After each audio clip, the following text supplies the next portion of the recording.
که په ژوند کې د هر څه د لاسه ورکړي دي په قصه کې هم مه کېږه، ستا بلا دې واخلي. د دې نه به الله سبحانه وتعالی ښه شی درکړي.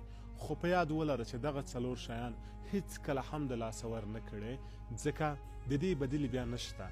دا دې که د لاسه ورکړ بیرته هیڅکله هم لاسته نشي راوړلی.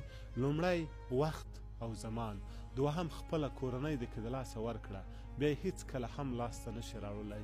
دریم اعتماد، کوشش وکړه اعتماد دې همیشه همداسې وساتې، د هیڅ چا سره بې اعتمادي ونه کړې.